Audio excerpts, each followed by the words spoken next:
세력들이 내란범이 되는 것입니다. 이것이 진실인데 여러분 어떻게 됐습니까? 모르고 있었기 때문에 투쟁을 할 수 있는 여러 가지 기회를 여러분들이 다 잃어버렸습니다. 여러분, 제가 방금 말씀드린 이 팩트를 가지고 여러분 스스로 공론해서 여러분들이 전 국민들에게 조용히 알려주면 전 국민이 이 팩트에 전혀들면 이 세상은 바뀌어갈 수밖에 없고 자동으로 선거혁명이 일어나서 여러분들이 원하는 세상을 만들 수 있습니다. 여러분, 이해가 되십니까?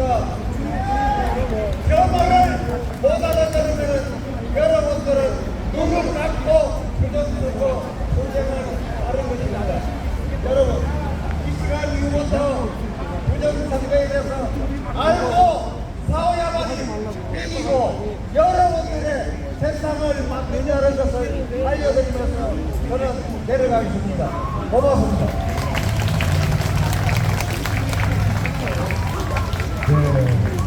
그래서 한성천 선생님께서 전 재산을 내놓겠답니다.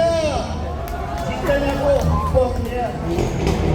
자, 이번에는 여성 목사님을 모셔보고 하나님 말씀 말고 부정선거에 대해서 들어보겠습니다. 원천교회 박옹선 담임 목사님입니다. 할렐루야.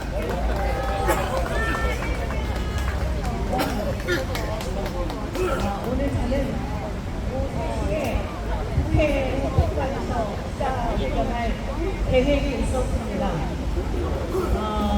세 가지를 이야기하려고 하였다가 취소하고 이 자리로 나오게 되었습니다.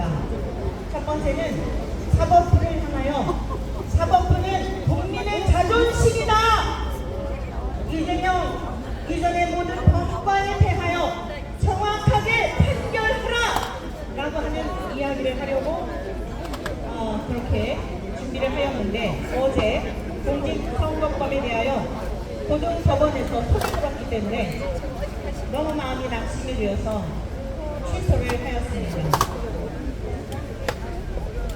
사법부는 국민입니다. 동의하십니까? 사법부는 국민의 자존심입니다. 오늘도 뉴스에 보니까 대장동 그 사건도 연기를 했다고 하거든요.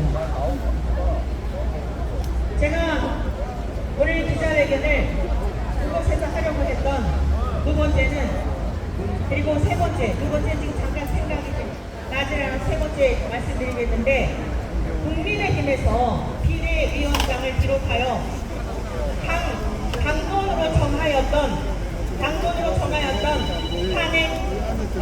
탄핵 뭐셨죠? 탄핵에 대하여 무효한다라고 하는 그런 이야기를 하길래 의식이 있느냐 없느냐 당신들 차려라 이런 이야기를 하려고 했던 것입니다. 제가 오늘 여기 나오기 전에 제 남편에게 점심을 먹으면서 이런 얘기를 했습니다. 여보, 내가 정말 미안한데 저희 부부 목사입니다.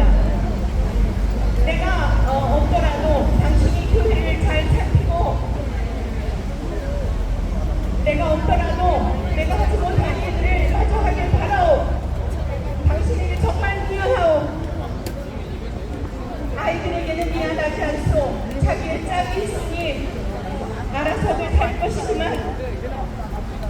제가 첫 결혼 14년 동안 많은 고난의 시간을 보내고 14년 동안 홀로 살다가 재혼을 하여 오직 저만 바라보는 남편은 14년째 살고 있는데 자식들은 걱정이 되지 않는데 남편이 걱정이 되었습니다.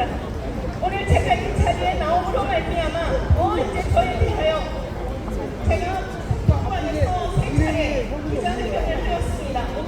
3월 25일 날 윤석열 대통령은 하나님께서 세우신 분이다.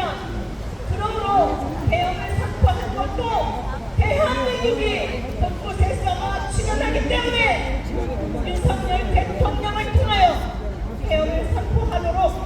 하나님께서 감동하신 것이다. 그러므로 헌법재판관들은 법대로 판결할 것을 촉구하였습니다. 2025년 3월 25일 이 사건으로 인하여 저는 내란 수계 선동가로 찍혀 오늘 고병찬 목사님께서 형사 소송에 걸렸더라고요. 저도 마찬가지입니다.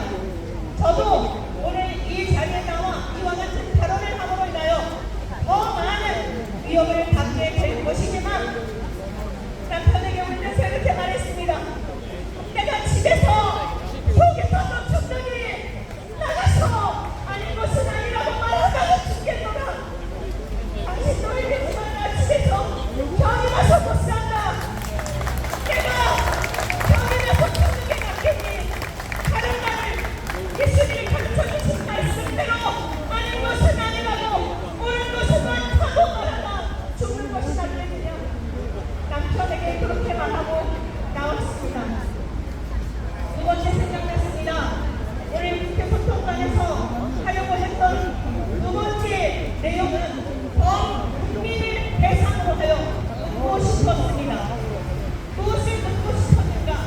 오늘 부정선거에 대한 이야기를 이슈인데 저는 모든 문제를 볼 때에 근원을 살피는 사람입니다. 어디에서부터 문제가 있을까? 제가 소통관에서 발언을 할 때도 그 이야기를 한 겁니다.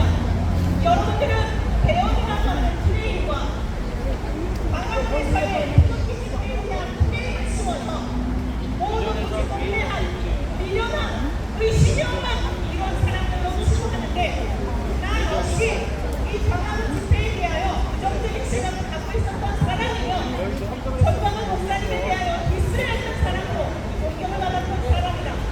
그러나 거기에 왜 모였는지 한 위도의 모습만 보지 말고 스님들도 신부님들도 모든 종교를 초월하여 국민들이 광장에 왜 모였는지 당신들은 왜 그것을 탄로하느냐.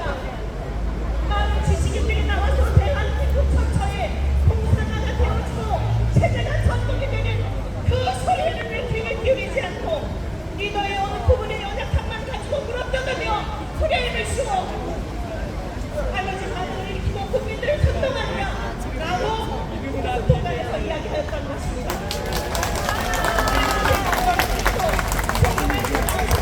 많은 분들이 많은 줄 압니다.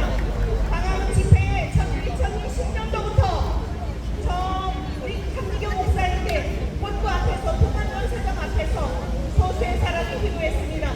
대선을 앞두고 이러한 사람이 나라의 대통령이 되면 하나님 앞에 1년 7개월 동안 대선을 위해 총선을 위해 기도했습니다. 수많은 군중들이 있는 데서 한 것이 아니라 소수의 격분이 제가 특별히 이 선거에 관심을 갖게 된 것은 고 김문기 씨 가족 때문입니다.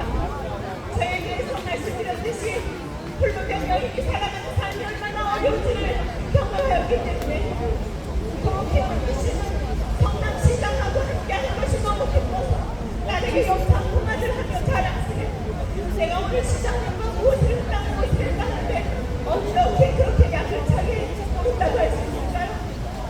앞으로 우리의 자녀들을 뭐라고 가르쳐야 되죠? 교육의 모든 교과서를 바꿔야 한다.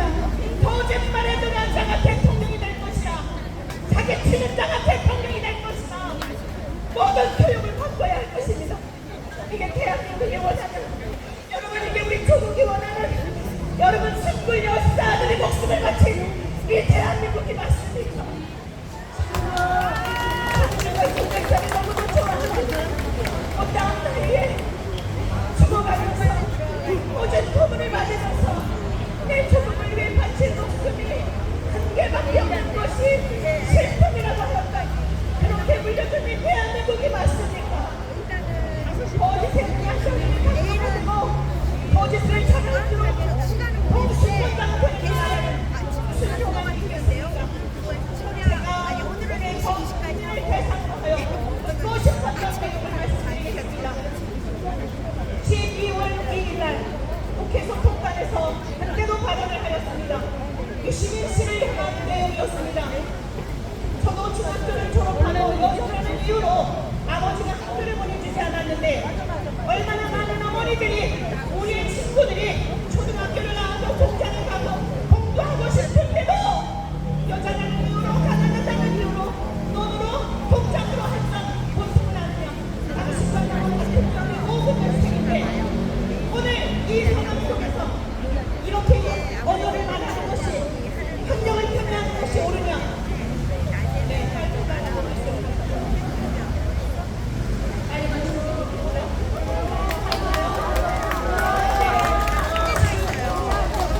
말하고 싶습니다. 저는 이런 모임들이 형식적인 것이 되지 않기를 바랍니다. 새해를 과시하는 것이 되지 않기를 바랍니다. 여러분이 어떤 곳에 모일 것입니다. 잠자는 군대들을 깨워야 합니다. 제가 12월 2일날 이곳에 나가서 발언을 하고 오늘 보니까 거의 30만 명이 모았습니다.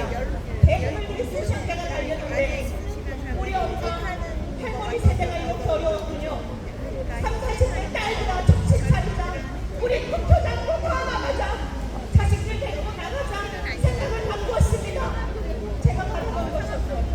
정말 많은 사람들이 국토장으로 바랐던 것입니다. 정직하게 사는 깨끗하게 사는 것이 되기를 바랐던 것입니다. 많은 분들이 가는 것을 보고 그러면서 의심을 갖겠습니다. 이 부정투표 총선 때부터 의구심을 갖겠던 이 문제에 대한 의심을 이거 아니나 다를까요? 6월 3일날 대표가 되고 사전투표가 났습니다. 밤 9시 3분에 저는 KBS 방송국에 전화되었습니다. KBS 방송국의 7부 조사에 대한 것을 물었습니다. 7부 조사에 대한 것을 물었을 때 뭐라고 얘기하냐면 우리가 직접 하는 것이 아니라 세부 리서치 회사에다 의뢰를 하여 하는 것입니다. 그렇습니까? 연락처를 받았습니다. 그 이튿날 9시 넘어 회사에가 전화를 드렸습니다. 무엇이라고 말하는지 아십니까? 여러분, 자, 7부 조사에서 7부 조사를 받으실 수 계십니까? 7부 조사 받으실 수 보세요. 제 주변에 7부 조사 받은 사람이 없다는 것을 알게 되었어요. 그 이야기는 무엇입니까? 8만 명의 325곳에서 마무리하겠습니다. 이게 제가 오늘 이 자리에 나온 시입니다. 325곳에서 8만 명에게 출구조사를 하였다 하는데 출구조사 받았다는 사람이 없는 것입니다. 어디서부터 문제가 있다고 저는 추정을 하느냐면 리서치 기관에서부터 국민들에게 계속 세뇌를 시킨 겁니다. 지지율 이재명 51%, 5월 마지막 51%였습니다. 여러분 그것을 보면서 어떻게 된 거죠? 아, 우리는 당연히 그런가 보다. 리서치 기관에서 제가 물었습니다. 어느 출구조사 했는지 가르쳐다오. 뭐라고 얘기를 하냐면 그것을 위해 상고하고 논의를 해야 할 문제랍니다. 여러분 이게 논의를 할 문제입니까? 맞아! 리서치 기관에서부터 모든 것들이 짜서 연결이 돼가지고 여러분 이 보통 심각한 문제가 아닙니다. 오늘 제가 우리 국민들 오늘 이곳에 나오는 국민들 여러분 지금은 사느냐 죽느냐입니다. 이것도 좋고 저것도 좋은 게 아닙니다. 저도 이를 지킨 사람이고 여러분 우리의 후손을 생각해서라도 이러한 나라를 물려주겠습니까? 거짓과 기만과 술수와 선동의 앞선 이러한 통치자들 밑에 우리의 자녀들이 어떤 소망을 가지고 살아갈 수가 있겠습니까? 깨어나십시오. 깨어나자. 깨어나자. 깨어나자. 네, 감사합니다. 제가 왜 그러냐면, 우리가 이제 장기전이에요. 그러면 한 분이 모든 걸 다 말씀하면 그 다음 분이 할 말이 없어져. 지금 말씀 마지막에 한 것도 준비가 돼 있어. 어떠세? 그래서 너무 길게 하시면 다른 분이 못합니다. 왜?